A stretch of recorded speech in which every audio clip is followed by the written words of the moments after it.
حدیث نماز کے بارے میں ہے۔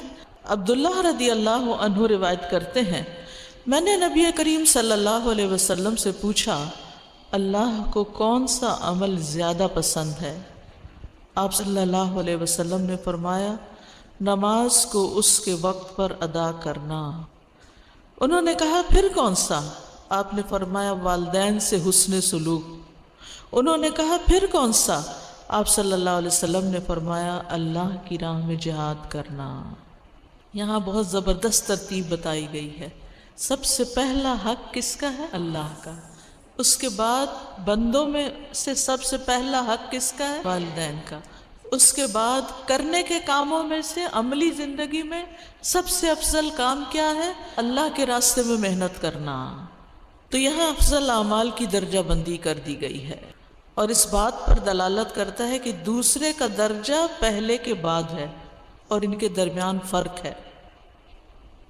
قرآن مجید میں بھی آتا ہے نا، تمہارے رب نے فیصلہ کر دیا کہ اللہ کے سوا کسی کی عبادت نہ کرو، اور عبادت میں سب سے اہم ترین رکن کیا؟ نماز، اور پھر والدین کے ساتھ اچھا سلوک کرو۔ لیکن یہاں صرف نماز کا حکم نہیں دیا گیا، بلکہ کیا کہا گیا؟ وقت پر نماز پڑھنے کی اہمیت ہے۔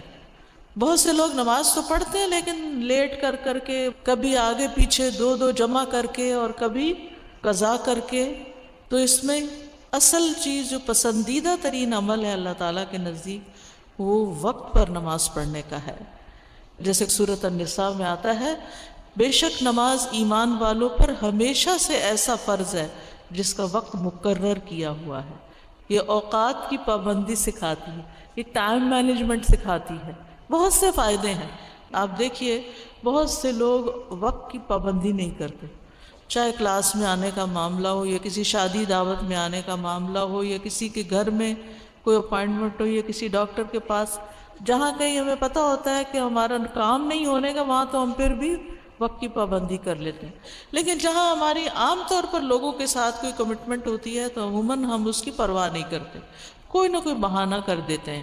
ٹھیک ہے، کبھی کبھی کوئی عذر حقیقی بھی ہو سکتا ہے، لیکن یہ عادت کا حصہ بھی ہوتا ہے۔ ہر کام میں ڈیلیز، ہر کام میں تاخیر کرنا، سستی، اور سستی منافقت کی علامت ہوتی ہے، یعنی کاموں کو وقت پہ نہ کرنا۔ اور پھر آپ دیکھیے کہ جو کام وقت پر نہیں ہوتا اس کے بارے میں پنجابی میں جیسے محاورہ ہے کہ ویلے دی نماز سے کویلے دیاں ٹکرا، یعنی جو وقت پہ نماز نہیں پڑھی جاتی پھر وہ جلدی ٹھونگیں ہی ماری جاتی ہیں، ٹکریں ہی زمین پہ ماری جاتی ہیں، اس میں اللہ کو کم ہی یاد کیا جاتا ہے۔ تو اس لیے نماز کا وقت پہ پڑھنا ہمیں ساری زندگی میں ہر کام وقت پر کرنے کا سبق سکھاتا ہے، اور یہ سب سے افضل عمل ہے۔ ام فروہ سے مروی ہے، مسند احمد کی روایت میں بھی آتا ہے، رسول اللہ صلی اللہ علیہ وسلم سے سوال کیا گیا سب سے افضل اعمال کون سے ہیں؟ تو آپ نے فرمایا نماز کو اس کے اول وقت پر ادا کرنا، الصلاۃ لأول وقتہا۔ تو پابندی سے کرنے کی بات تو ہے ہی، لیکن وقت پر پڑھنا یہاں زیادہ اہم معنی رکھتا ہے۔ عبداللہ بن مسعود کہتے ہیں کہ رسول اللہ صلی اللہ علیہ وسلم ہر نماز اس کے اپنے وقت پر پڑھتے تھے، مگر مزدلفہ اور عرفات میں جمع کرتے تھے۔ آپ صلی اللہ علیہ وسلم نے امت کو بھی وقت پر نماز پڑھنے کا حکم دیا۔ ابو ذر سے روایت ہے کہ آپ نے فرمایا نماز کو اس کے وقت پر پڑھا کرو، اور پھر اس کی بار بار تلقین بھی کی گئی۔ اور اس میں بعض اوقات یہ ہوتا ہے کہ اجتماعی طور پر لوگ کہیں اکٹھے ہوتے ہیں، باتوں میں لگ جاتے ہیں، کھانا کھل جاتا ہے۔ میں نے دیکھا کئی دفعہ مغرب کی نماز سے 15 منٹ پہلے کھانا کھول دیا جاتا ہے شادیوں میں۔ اب لوگ کھانے کی طرف دوڑ پڑتے ہیں، اور ہوتا کیا ہے کہ ابھی کھانا ڈالا ہی ہوتا ہے کہ مغرب کی نماز کا وقت ہو جاتا ہے، اور پھر کھانے کھاتے ہوئے آدھا گھنٹہ اور اوپر ہو جاتا ہے، اور باتیں اور گپ شپ لگاتے ہوئے، اور پھر اندھیرے میں لوگ نماز مغرب پڑھ رہے ہوتے ہیں۔ تو یہ کیا ہے؟ ہم سب کو اس پر استغفار کرنی چاہیے، توبہ کرنی چاہیے، اور پھر یہ پڑھ تو لی ہم نے کسی نہ کسی طرح، لیکن اس کے اول وقت پر تو نہ پڑھی۔ تو ایسے میں مومن جو ہے وہ اوقات نماز کو دیکھ کے چلتا ہے۔ میں کہیں جا رہا ہوں، کوئی اپائنٹمنٹ کر رہا ہوں، ایون شادی کا وقت بھی، یا کوئی دعوت رکھنی ہے گھر والوں کی بھی، رشتہ داروں کی بھی، تو پہلے یہ دیکھیں کہ لوگوں کی نماز کا کیا انتظام ہوگا۔ اگر مثلا دن چھوٹے ہیں یا کچھ بھی مشکل ہے، تو اس صورت میں کیا ہے کہ انسان پھر آنے والوں کے لیے گھر میں نماز کا انتظام کرے۔ بعض وقت کھانے کا انتظام میں تو پورا لان استعمال ہو رہا ہوتا ہے، یعنی ٹیبلز لگے ہوئے ہیں، ٹیبل سجے ہوئے ہیں، سب کچھ ہے، لیکن نماز پڑھنے کے لیے کونے میں ایک دو چادریں بچھا دی جاتی ہیں، اور بعض اوقات اگر ایسے دیندار لوگوں کی کوئی مجلس ہو تو وہ کھڑے انتظار ہی کرتے رہتے ہیں، پہلے اگلے پڑھ لیں تو پھر ہم پڑھیں گے۔ تو یہ نماز کو ہلکا سمجھنا ہے یا اس کو اہمیت نہ دینا۔ تو اگر ہم لوگوں کو نمازی کے وقت میں بلا رہے ہیں یا ایسے وقت میں کہ آپ کو پتہ ہے کہ لوگ نماز سے پہلے پہنچ جائیں گے یا آ کے نماز ہی پڑھنی ہوگی ان کو پہلے، یا بیچ میں نماز آ جائے گی آپ کی تقریب کے، تو نماز کا پراپر بندوبست کریں، وضو کا پراپر بندوبست کریں، اور یہ آپ کی ذمہ داریوں میں سے ایک ذمہ داری ہے۔ یہاں تک کہا گیا ہے کہ اگر لوگ جماعت سے نماز تاخیر سے پڑھ رہے ہوں تو انسان وقت پر اپنی نماز ادا کر لے۔ ابو ذر سے روایت ہے، وہ کہتے ہیں رسول اللہ صلی اللہ علیہ وسلم نے میری ران پہ ہاتھ مارا، فرمایا تمہارا کیا حال ہوگا جب تم ایسے لوگوں میں اپنی بقیہ زندگی گزار رہے ہوگے جو نماز کو اس کے وقت سے مؤخر کر دیں گے۔ عبداللہ بن صامت کہتے ہیں کہ انہوں نے پوچھا کہ آپ کیا حکم دیتے ہیں، یعنی پھر ہم کیا کریں اگر لوگ نمازیں لیٹ کریں؟ فرمایا تم نماز کو اس کے وقت پر ادا کر لینا اور اپنی ضرورت کے لیے چلے جانا، پھر اگر نماز کی اقامت کہی گئی اور تم مسجد میں ہوئے تو دوبارہ پڑھ لینا۔ یعنی اگر لوگ لیٹ کر رہے ہیں تو آپ وقت پر پڑھ لیں، لیکن اگر آپ وہاں موجود ہیں اور لوگ پھر جماعت کر رہے ہیں تو وہ نفل شمار ہو جائے گی اور جماعت کا ایک ثواب مل جائے گا۔ تو صحابہ جو تھے وہ نماز کو مؤخر نہیں کرتے تھے، کیونکہ نماز کو مؤخر کرنے کی مذمت ہے۔ نبی صلی اللہ علیہ وسلم نے فرمایا نیند میں قصور نہیں، بے شک قصور جاگنے کی حالت میں ہے، وہ اس طرح کہ تم کسی نماز کو اس حد تک مؤخر کر دو کہ دوسری نماز کا وقت آ جائے، یعنی اتنا ڈیلے کر دو کہ اگلی نماز کا وقت قریب ہو جائے۔ اور نماز کے وقت سوئے رہنے والے کے لیے وعید ہے۔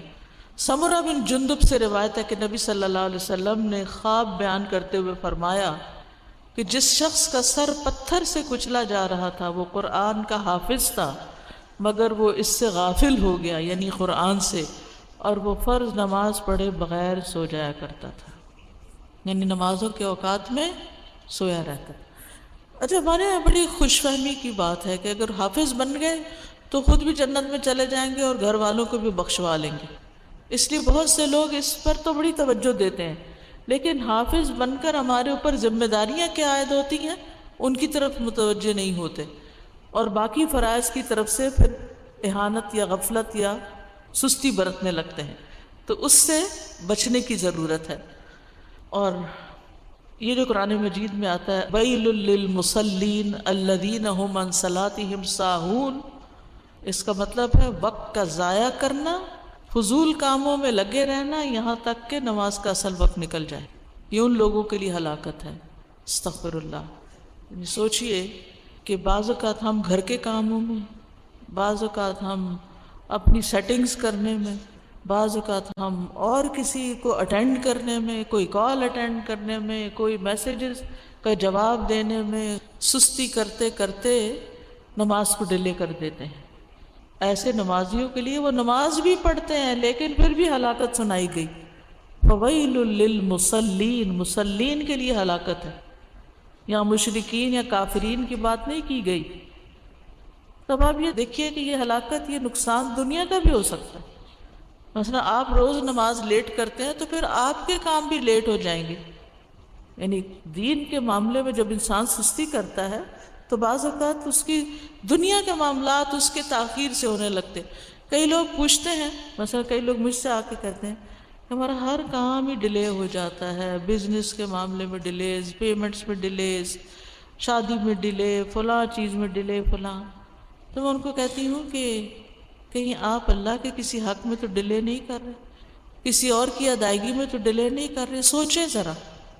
یعنی اگر ہمارے کاموں میں تاخیر ہو رہی ہے تو کہیں ہم اپنے کسی فرض میں تو تاخیر نہیں کر رہے، اچھا ابھی کرتے ہیں دیکھتے ہیں ابھی کرتے ہیں، اور خاص طور پر فرائض کے اندر، کیونکہ نماز کی سستی جو ہے یہ نفاق کی علامت ہے۔ دوسری اہم چیز جو اس حدیث میں بتائی گئی ہے وہ والدین کے ساتھ حسن سلوک ہے۔ اس کا تاکیدی حکم ہمیں دیا گیا ہے۔ والدین کے ساتھ حسن سلوک جنت میں داخلے کا باعث ہے۔ والدین اگر کافر بھی ہوں تب بھی ان کے ساتھ حسن سلوک کرنا چاہیے۔ اور پھر آپ دیکھیے اس حدیث میں ترتیب کیا بتائی گئی ہے، والدین کی خدمت جہاد سے بھی افضل ہے۔ اگر آپ کے والدین آپ کی خدمت کے محتاج ہیں اور آپ کو وقت نہیں مل رہا دین کے لیے کچھ کام کرنے کا، بہت بیڈ ریڈن ہو گئے ہیں، محتاج ہو گئے ہیں، ضرورت مند ہو گئے ہیں، آپ کے بیمار ہو گئے ہیں، تو ایسی صورت میں ان کو لک آفٹر کرنا پھر آپ سے فریضہ جہاد کو بھی ساقط کر دیتا ہے۔ تیسرا کام، جب آپ نے اپنی نمازیں، اپنی ذاتی زندگی کی اصلاح کر لی، اپنے فرائض پورے کر لیے، والدین کو بھی دیکھ لیا، پھر تیسری چیز آتی ہے آپ کو اللہ کے راستے میں کام کرنا۔